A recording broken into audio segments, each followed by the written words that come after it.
You are tuned to the CWA Civil Rights Talk Show, an hour of power. Now, here's your host, Errol Minor. Good morning and welcome back to CWA's Human Rights Hour Power Hour. It's great to be back with you on KYOK 1140 AM, 92.3 FM, Communication Workers of America, CWA Human Rights Hour Power. If you can't stay by your radio, tune in to kyokradio.org. It's still Activism April. The weather is warming up. April showers bring many flowers.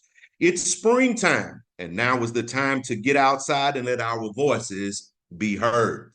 Our union brothers and sisters and siblings at the Pittsburgh Post-Gazette have been outside for 567 days striking on the picket lines. And yet, while they are striking, they are still churning out the news with facts for you and me. Let's show our support to them by making sure we subscribe to unionprogress.com. Once you subscribe to the unionprogress.com free publication, how about you journey on over and donate to their strike fund? That's right, donate a little bit to their strike fund. All helps. Go over to cwa.org/ppg-donate. I just heard someone shout, "We are one," and that's right. We are one. Our brothers and sisters and siblings at Maximus are still fighting for a fair contract. And since you're in a giving spirit, because it's always better to give than receive, journey over to cwa.org/CCW Solidarity Fund. Or you can go over to actionnetwork.org and look for call center workers and help the workers and their families of Maximus. This morning, I would like to bring attention to a civil rights activist by the name of Asa Philip Randolph. He has been actively fighting for rights of others for a very long time. Asa Philip Randolph, a prominent civil rights leader and labor organizer, was born on April 15th, 1889 in Crescent City, Florida. His father was a preacher in the African Methodist Episcopal Church, and Randolph grew up in a household that valued education and intellectual pursuits. As a young man, Randolph and his older brother attended the Cookman Institute in Jacksonville, a Methodist school that was founded during Reconstruction as Florida's first all-Black institution of higher education. At Cookman, Randolph developed a passion for social justice and became involved in student activism. He went on to become a leading voice in the struggle for civil rights and workers' rights, founding the Brotherhood of Sleeping Car Porters, the first predominantly Black labor union in the United States. Throughout his life, Randolph remained committed to fighting for equity and justice for all people, regardless of race or ethnicity. Randolph was inspired by the writings of the prominent Black intellectual W.E.B. Du Bois. Consequently, he moved to New York City in 1911 and settled in Harlem. He found a job as a switchboard operator in an apartment building and also enrolled in courses at the City College of New York. Randolph's dedication to the socialist cause led him to work for the Brotherhood of Labor, which was an employment agency for Black workers. In 1914, he married Lucille Green, a young widow and a graduate of Howard University who owned a beauty salon in the same building where he worked. Randolph and Chandler Owen, who was a law student and a fellow socialist thinker, first crossed paths in 1915 and quickly developed a close relationship. The duo officially joined the Socialist Party in the subsequent year and embarked on the publication of a magazine called Hotel Messenger, which was later named The Messenger. The primary goal of the publication was to advocate for their socialist beliefs and mobilize fellow African Americans to support the cause. The activism led to their brief imprisonment in 1918 for sedition due to their local criticism of Woodrow Wilson's presidential administration and its policies during World War I.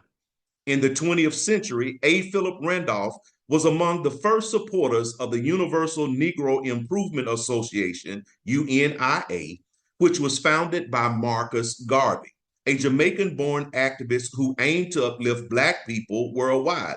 However, as time passed, Randolph and other prominent Black leaders in Harlem began to voice their concerns about Garvey's leadership style and the direction of the UNIA. These criticisms eventually led to a federal investigation into Garvey and his organization, which ultimately resulted in Garvey's deportation from the United States. Despite their initial support for Garvey, Randolph and other leaders felt it was important to hold him accountable and ensure the UNIA was truly working toward the betterment of Black communities. In the summer of 1925, A. Philip Randolph received an invitation to speak to a group of porters employed by the Pullman Palace Car Company.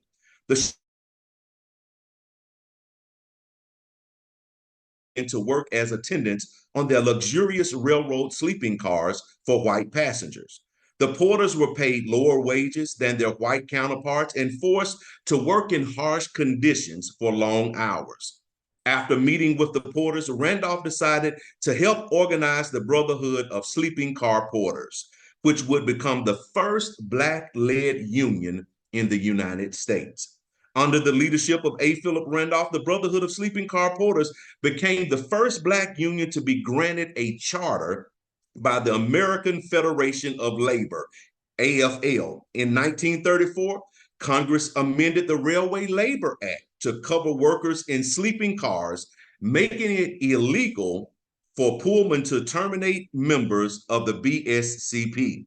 The new legislation paved the way for Randolph and the BSCP to negotiate a collective bargaining agreement and sign a contract with Pullman.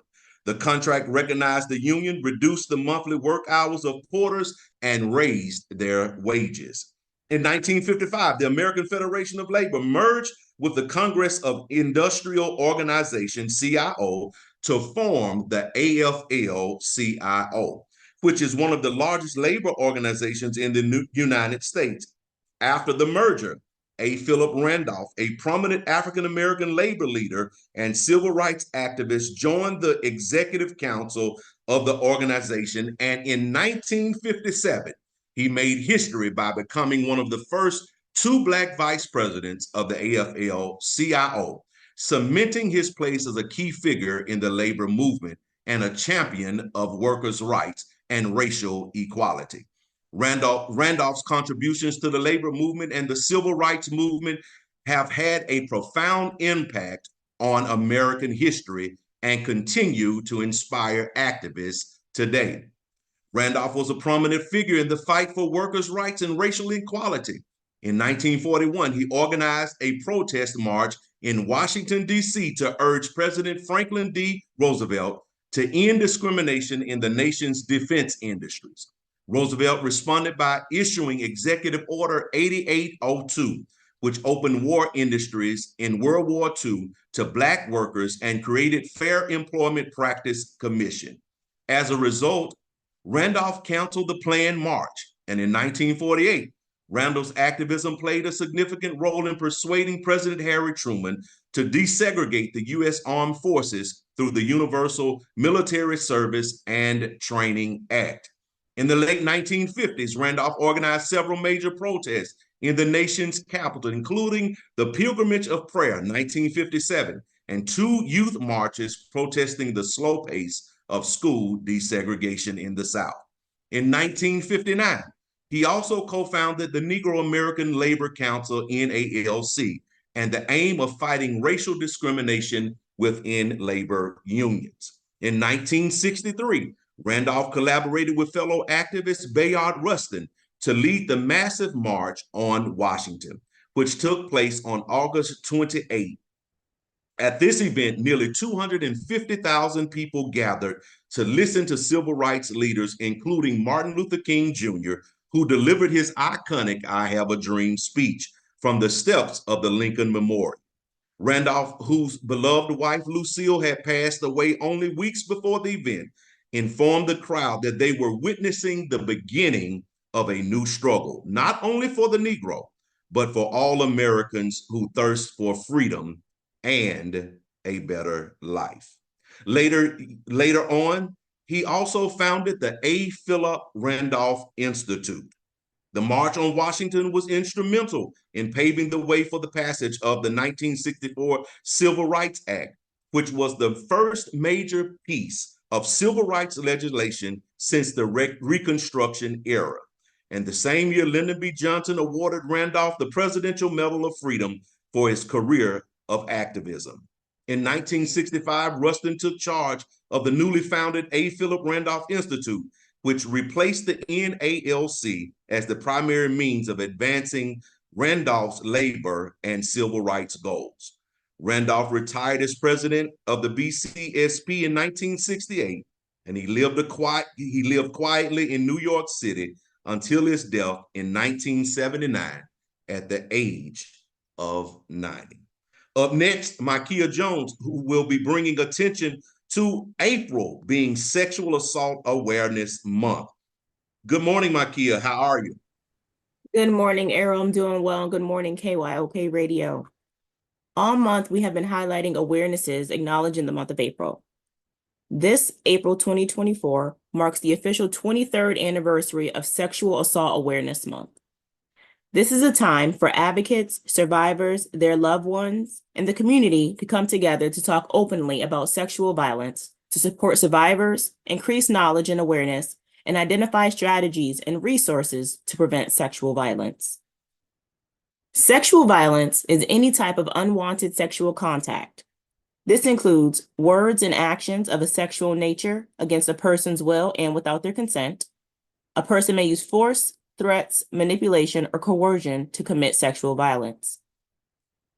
Forms of sexual violence include rape or sexual assault, child sexual assault and incest, sexual assault by a person's spouse or partner, unwanted sexual contact or touching, sexual harassment, sexual exploitation and trafficking, exposing one's genitals or naked body to others without consent, masturbating in public, watching someone engage in private acts without their knowledge or permission, or non-consensual image sharing.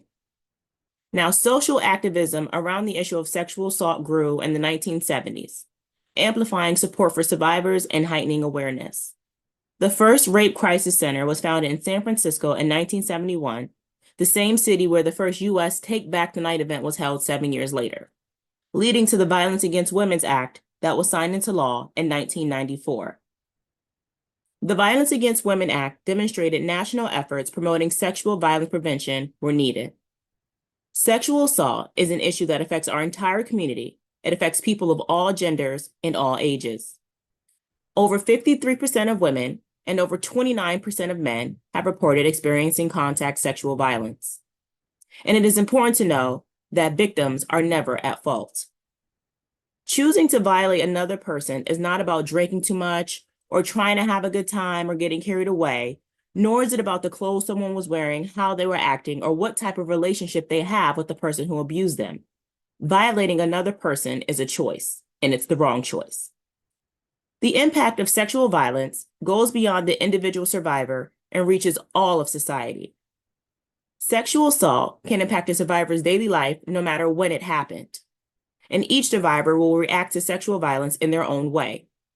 Emotional reactions include guilt, shame, fear, numbness, shock, and feelings of isolation. Physical impacts of sexual assault may include personal injuries, concerns about pregnancy, or risk of contracting an STI. But sexual assault can also impact survivors economically, including medical and other expenses, in addition to things like time off work. The long-term psychological effects survivors may face if their trauma is left untreated can include post-traumatic stress disorder, anxiety, depression, isolation, and more. The contributions and achievements that may never come as a result of sexual violence represent a cost to society that cannot be measured. Sexual violence weakens the basic pillars of safety and trust that people long to feel in communities, and it creates an environment of fear and oppression. A recent study found that individual victims of sexual violence incur $122,461 over a lifetime in costs associated with lost wages, health, criminal justice, and property damage. Additional research shows that sexual violence can derail a person's education and employment, resulting in a $241,600 loss over a lifetime. Sexual assault and the related trauma response can disrupt survivors' employment in several ways, including time off, diminished performance, job loss, and the inability to work. Sexual assault can also occur in any situation, and it's never your fault regardless of the circumstances. However, by taking such steps as traveling accompanied and avoiding alcohol and drugs, you can substantially reduce your risk of being victimized. Now, again, I would like to be clear. If you have been a victim of sexual assault, it is not your fault. So again, just avoid hazardous situations, but it's not your fault. Also, be sure to communicate your limits clearly. Be assertive. Like the people say, stand on business. Often, passivity can be interpreted as permission, and it's not. Trust your instincts. If you feel you are being pressured into unwanted sex, you probably are. And if you feel uncomfortable or threatened, leave or try your best to get out of the situation. Respond physically if necessary.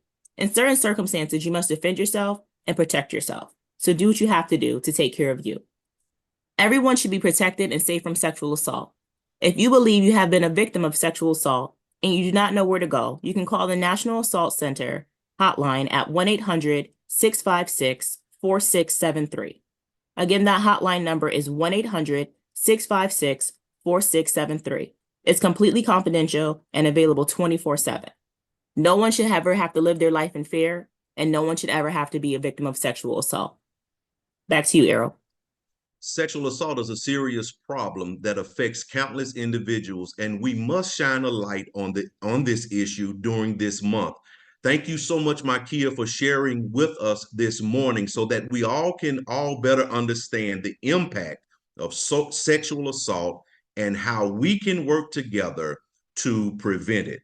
Stick and stay, and don't you dare go away. You are tuned into KYOK 1140 AM, 92.3 FM, Communication Workers of America, CWA, Human Rights Our Power.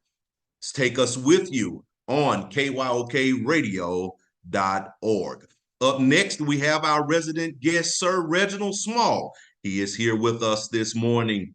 Good morning, Reginald. Good morning, Errol. Good morning, KYOK radio listeners. With sadness in my heart, but in a spirit of thanksgiving, I am announcing the passing of our sister in the struggle, Mrs. Clara Caldwell. Mrs. Caldwell passed away on last Friday, April 19th, and we have been truly shaken with the loss. Mrs. Clara Caldwell was an inspiration to many in the movement and the epitome of an activist at all times.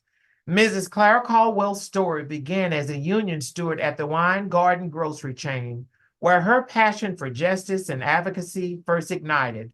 From there, she embarked upon a remarkable career within the UFCW Union Local 455, rising through the ranks and becoming a beacon of hope and inspiration for workers across our community. Her unwavering commitment to the labor movement, particularly in bridging the gap between labor needs and the concerns of the African American community, was unparalleled and deeply impactful. Her contributions extended far beyond the realm of labor advocacy. She was a true champion of civic engagement, dedicating her time and energy to organizations such as the League of Women Voters and the NAACP. Clara was the A. Philip Randolph Texas State President, as well as a leader in other AFL-CIO constituency groups. What set Clara apart, however, was her boundless capacity to love, compassion, and ability to motivate others into action. She was a woman who lived to give back, whose kindness and generosity touched the lives of all who knew her. Her impact reached far and wide, leaving a mark on the hearts of countless individuals. When you got a call from Miss Clara, you not only answered, but you sat up straight and you obeyed the summons. She always had a nugget of wisdom and definitely a task to assign, always to further the movement. Miss Clara, your work on earth is done and your well-deserved rest is at hand. May you rest from your labors, and we know that your works will follow you. Celebration of Life services will be held on Thursday, May 2nd, 2024, beginning at 1 p.m.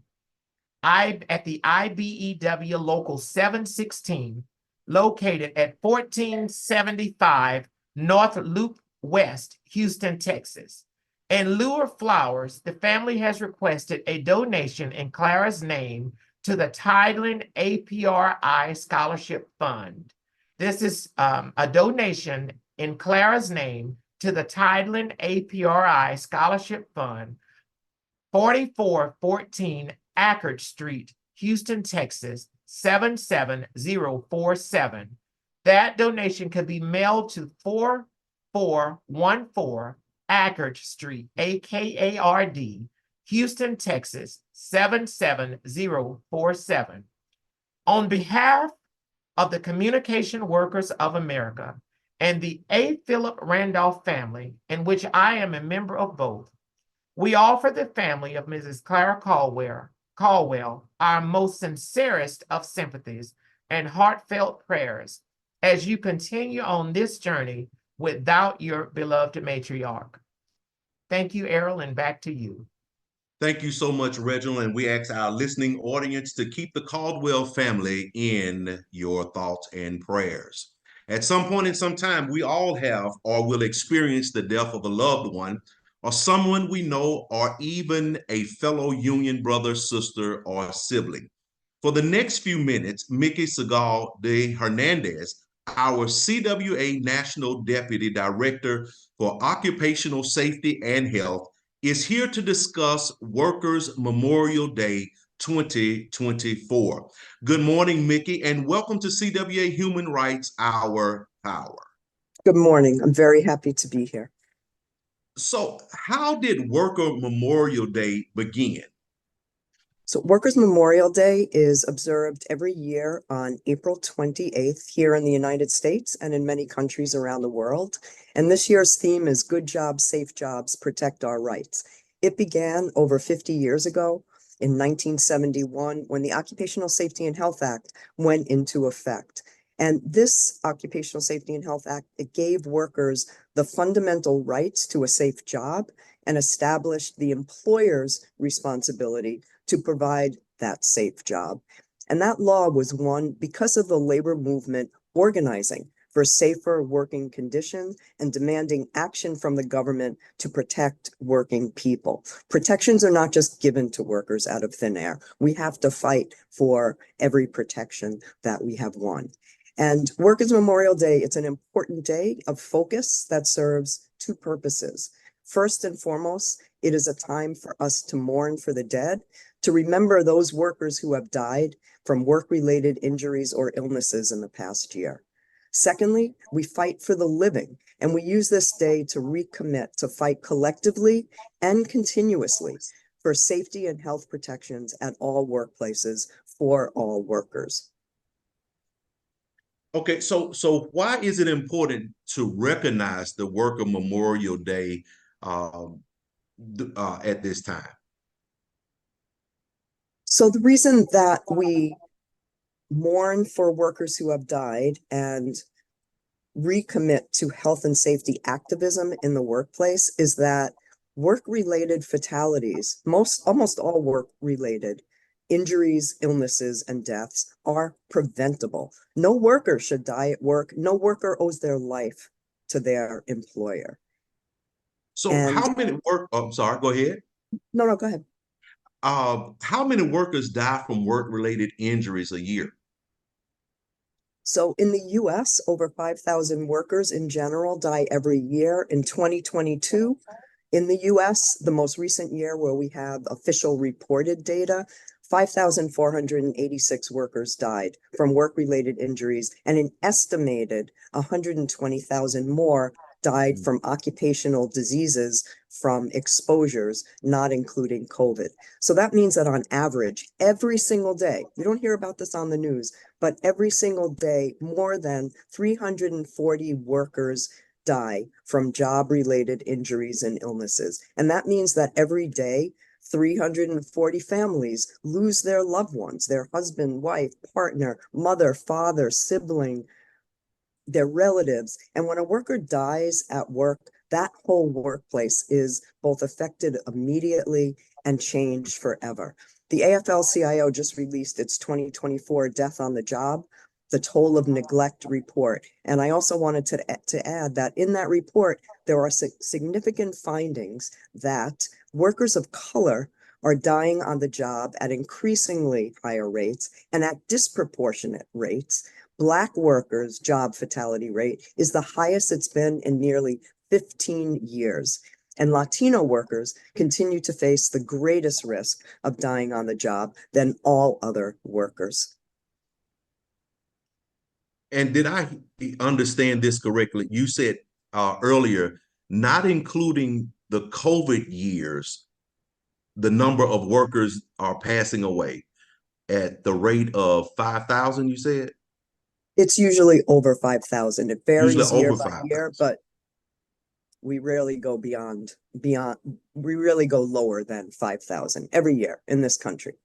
Okay, so are we still seeing deaths from occupational diseases and exposures?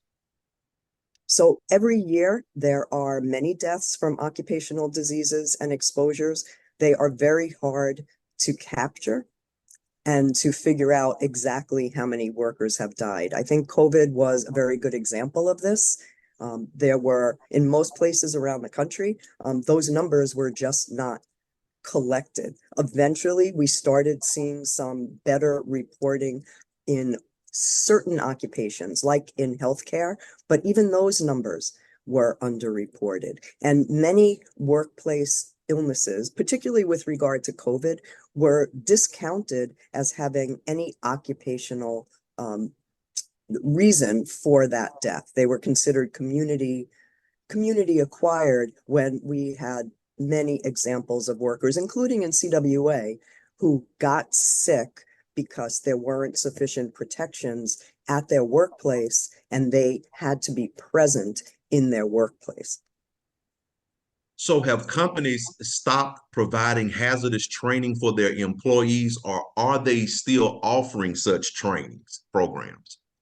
So every employer, every worker needs training about the hazards that they face at work.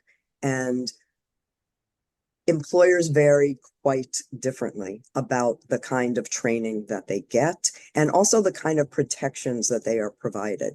So I have to say that the purpose of our union health and safety program is that we want to prevent these things from happening. We don't want to just investigate them after somebody dies or gets hurt. And no matter what the job is, it is possible to proactively identify the hazards, to figure out what factors contribute to those dangers, and to figure out a number of different ways to get rid of or control those hazards so that workers are not exposed and hurt. There's always a hazard or multiple hazards behind every workplace injury, illness, or fatality. Sometimes hazards can be removed. Sometimes there are controls that can be put in place to prevent a worker from coming in contact with a hazard. For example, a guard that covers a saw blade. There are safe work practices that can be developed. There may be the need for personal protective equipment. And there is always, as you mentioned, the need for effective and comprehensive training for workers. So while employers have the responsibility to provide a safe workplace by law, health and safety at work is everyone's business. Worker involvement and collective action are key components of safe workplaces, and there is a critical need for health and safety activists at all workplaces. If you work in a union-represented workplace, then we have to fight harder than ever together for safety and health at work. And we can use our union rights to do things like bargain over health and safety issues, to get things like strong health and safety contract language. And if you are a listener and you are not in a union, then forming a union remains the most effective way for workers to get the appropriate protections they need and a voice on the job. And Micki, you covered this just a little bit, but I want to come back to it. We know that no worker should die at work, and no worker owes their life to their employer. And you stated that the injuries and illnesses and deaths are preventable. Will you just expound on that just a little bit more for our listening audience, how these injuries and illnesses can be prevented and deaths can be prevented? Sure. So there is a false narrative out there that injuries, illnesses, and deaths are because workers are just working unsafely. And I want to reiterate that the truth is that behind every injury, illness, or death, there are hazards that workers have not been protected against. And so that the way that we prevent these things from happening is identifying what those hazards are and then getting the protections put in place. And that's where activism comes into play, to make sure that the employer who is responsible for those protections provides them.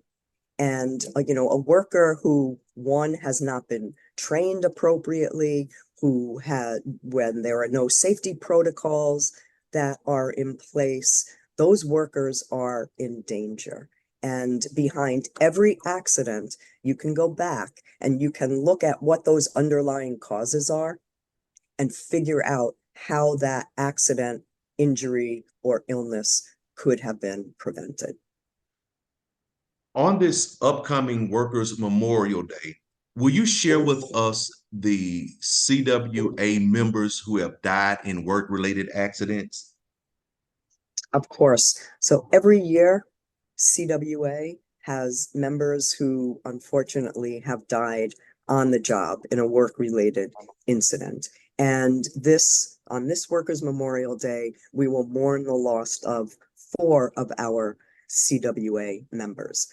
One, Jeffrey James Allen III. He was 28.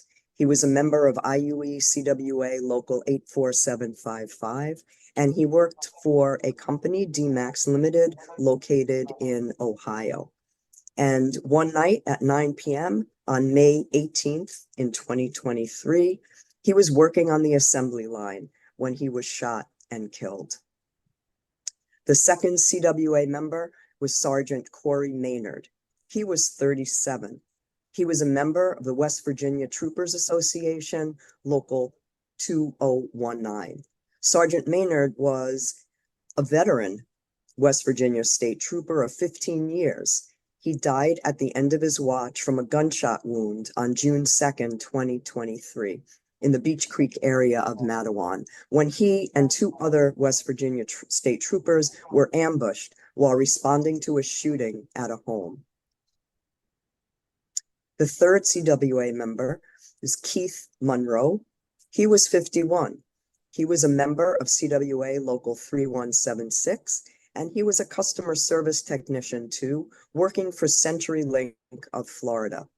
Keith had been with CenturyLink for many decades, and he had opted for a severance package back in 2020, but he decided to return to work in May 2023, working out of the Winter Garden work location. The day of his death, he had been working at a site located on the side of the road, and on October 6, 2023. He was out fixing a cable, and he was hit by a dead tree limb that fell and struck him on the head, killing him instantly. And lastly, but not last, is Keyshawn Galt. Keyshawn was 22. He was a member of CWA Local 1186 in New York, and he was a sewer technician working for the Buffalo Sewer Authority.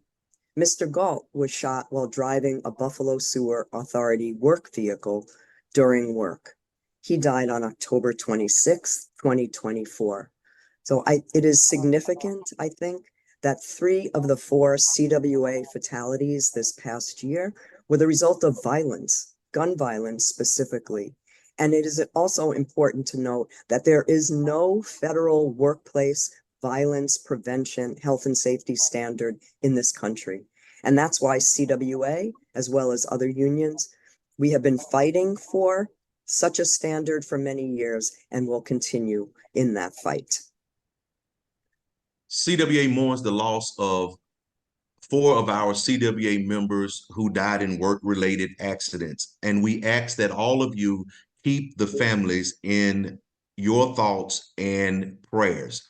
Micki, how can our fellow union brothers, sisters, and siblings learn more about WMD as well as participate in WMD events around the country? Sure. One of the best resources is on the AFL-CIO's website.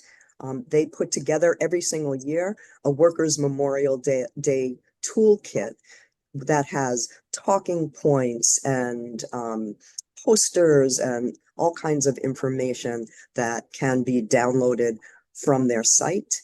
And they also have a very handy locator guide for you to put in your address to see if there's a Workers' Memorial Day event near you and to be able to attend. And the CWA website, Occupational Safety and Health part of the webpage, also has a link to the AFL-CIO's website. So you can go to cwa-union.org/workers-rights/health-and-safety. I would also recommend that people download the just this morning released AFL-CIO's published 2024 Death on the Job, the Toll of Neglect report at the aflcio.org/DOTJ. Thank you so much, Micki. Before we end this segment, do you have any closing remarks? So what I would like to say is, for everyone, this Workers' Memorial Day, please spend a few minutes in silent solidarity to think about our CWA members and other workers who have died in the course of their work this past year and in the past, and commit to getting more involved in health and safety activities at your local union if you are represented, or contact CWA if you and your coworkers are interested in forming a union for better protections, for good jobs with a living wage and benefits, safe job, and a job where you can exercise your rights at work free of the fear of retaliation. Thank you so much, Micki, for coming on the show this morning and sharing with us about Workers' Memorial Day. Up next, Reginald Small. He is about to spotlight one of our own. Good morning again, Reginald. Good morning again, Errol, and good morning again, KYOK radio listeners. I am and I remain Reginald Small, Communication Workers of America, Civil Rights and Equity Chairperson. This is indeed one of my favorite parts of this program, spotlighting the work and dedication of one of our own. This one is easy this morning because we are recognizing one of my fellow committee members, one of my favorites. Yes, I actually say that every Thursday. And my namesake, Mr. Reginald Pierre Louis. For the sake of the show today, I'm going to be Reginald of Dallas, and he is going to just graciously be Reggie. Reggie is from CWA Local 1106, where he currently serves on the executive board. He has come through the ranks as a shop steward, chief steward, LPAC member. He has over 28 years with Bell Atlantic and Verizon. He continues to serve as the D1 representative on the Human Rights Committee, specifically the Civil Rights and Equity Committee. He is definitely an activist in his own right. And we salute you this morning, Mr. Reggie Pierre Louis. Good morning and welcome to the show. Good morning, Brother Reggie. Good morning, KYOK listeners. I appreciate the fine introduction and allowing me some time to talk to the listeners. Yes. So just to highlight some of the things we got going on in District 1, human rights wise, we've had several locals participate in Women's History and Black History Month programs and activities that the National has spearheaded. We are continuing to gender justice training and our building an anti-racist union training, which we've had great participation, and we anticipate a lot more going forward. Next month, actually, me and my partners in District 1, who are also on the National Human Rights Committee, Miss Elizabeth Mercado and Miss Tisha Foreman.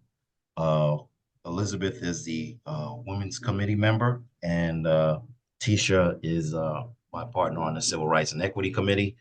We are having a presentation for our District 1 LPAC committees, where we will be presenting a training around anti-racist union training and anti-bias training. Yes, So Reggie. Reggie, you brought something up that, of course, it sparked my interest because we have been talking about the gender justice trainings. They have been so popular and going forward in such a positive way. You all have been doing the gender justice trainings in District 1. How's that been going for you? Well, we haven't jumped that off yet. The one time we were going to have it, something came up, but we're anticipating to get it going hopefully within the next month or so, Reggie. All right, but you all have been, because I have seen a report, you all have done the anti-racist union training, also known as implicit bias, and you all were great participants in that. Did you all do that as a team, and in what cities did you do that? Yes, so we did that one. Most recently was in February. We did Buffalo. And it's actually funny. Well, not funny, but ironic. They had a snowstorm the night before. So you all actually took Buffalo by storm then, huh? Something to that degree, brother. Yes, indeed. Yes. It was a great training. Everybody was very engaged. Participation was strong, and they're looking forward to what else we got going on. Appreciate the National spearheading this movement. Yes, you mentioned to me in a conversation that we had, Reggie, that you all, and I don't know whether it's your local or in your region, that you all have been very successful with some human rights activities as it pertains to a drive maybe for homelessness, or is it a coat drive or sock drive? Yes. What is that? Yes, so our local in particular has done a few drives did a coat drive earlier this year. Actually, we also did a school supply drive back in September. Up here in the Northeast, we've had an influx of people come in from different cities, given the migrant crisis. So to help people out who are in need, it's something that we definitely have no issue doing. Sorry about that. Oh, no, you've been very clear on some of the actions that you have been doing. And then one other component of activism, and of course with civil rights, we can't discuss civil rights and equity without talking about the right to vote. Are you all active in getting out the need for voting? Yes, as you know, November is coming up as a very big month. We got a very big national election that we're going to be participating in, as well as the local elections that we foster great relationships with politicians and organizations who promote workers' rights and human rights. So yeah, this is going to be a big year for us. Yes, I think it's a big year for not only you, it's probably a big year all the way across the nation. But of course, as we put emphasis on voting, all elections are very, very important, and we must exercise our right to vote. Reggie Pierre Louis, I just would like to say thank you for all the work that you have done, your specific contributions to our human rights committees, even the work that you're still doing in helping us plan our planning our human rights conference that's going to be taking place in August in Houston. You are kind of modest, but you have a hand in that as well. Thank you for all that you do. Again, we salute you this morning. Thanks for coming on our show. And Errol, I will turn it back to you. Thank you, Reginald Small and Reginald Pierre Louis. Keep up the good work, my friend. And we look forward to seeing you in just a few more weeks in Houston. Communication Workers of America, CWA Human Rights Hour Power, Justice Field Hour of Talk, Solidarity, and Worker Power. You are tuned into KYOK 1140 AM, 92.3 FM, Communication Workers of America, CWA Human Rights Hour Power. If you must leave us, take us with you at kyokradio.org. Our resident guest, Timia Wiley, is here with us this morning, and we're about to discuss Black women in the labor movement, particularly the Atlanta Washerwomen. Good morning, Timia. Good morning, Errol. Good morning, KYOK listeners. Thank you for having me back. It is so good to have you with us this morning, and we're going to just jump right into it. And I think the two Reggies have already said something about the gender justice training.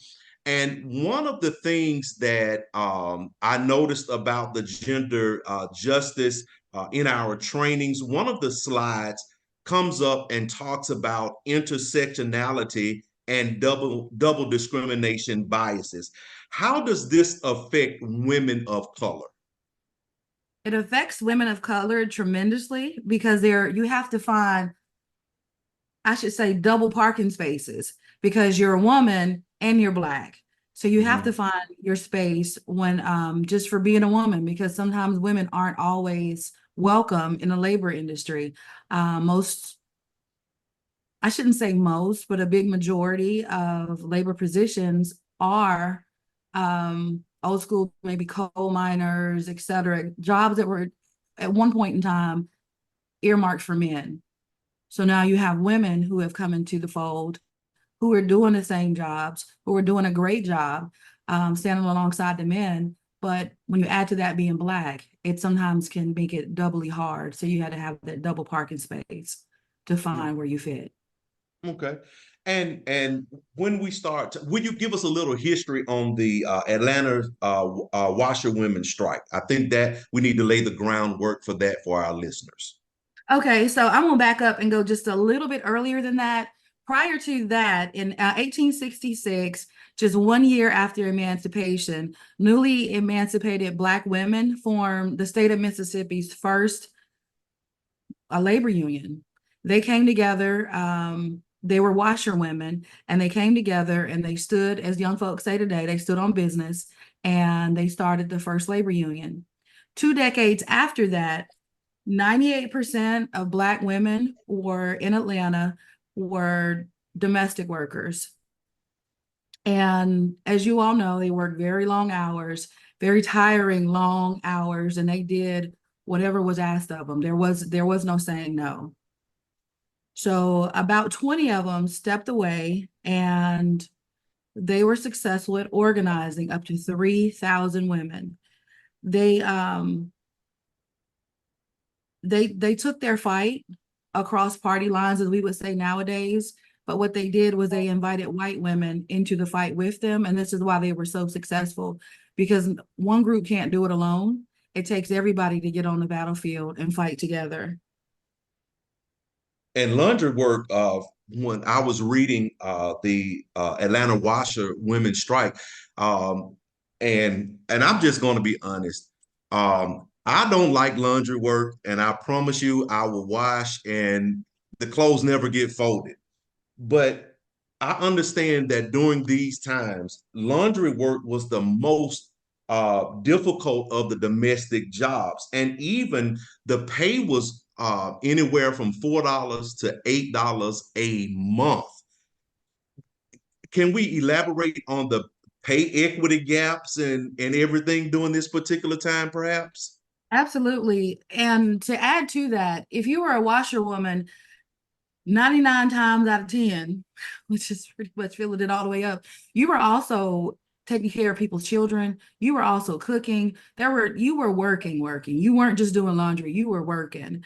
The pay equity gap is something that we see still today. It's something that's carried over. And the only thing women want, we want equal pay for equal work. Mm-hmm. And it's unfortunate that you see the same trend of women workers on the front lines doing a lot of the heavy lifting, but not getting paid for equal pay, equal work that they're doing. All right, and one of the other things that I've also noticed was in the labor movement, and we had an opportunity to speak to the 9 to 5 movement a few months ago, Ellen Cassidy, and one of the labor movement people on there was Carol Sims. She was an organizer. And one of the issues, and you talked about it just a few moments ago with Black and white workers. Can you expound on that just a little bit more about meeting the issues of the Black and the white workers? Absolutely, because at the end of the day, we're all just workers. And unfortunately, we live in a time when race is used to divide us, when really that needs to go out of the window. As they say, it's passé. We need to fight together. And I'm not familiar. I don't know if you guys remember the old Dolly Parton movie, 9 to 5. That was about a labor movement. That was a real labor movement. And what made that labor movement so successful is the fact that they met women where they were. They didn't apple pick women. They picked workers. They picked women that worked. They took them from the laundry rooms all the way up to the boardrooms. They even had it set up for mothers so that mothers could have a time to come and meet. Their kids were taken care of. They had box lunches for them. They had the older kids tutoring the younger kids after school.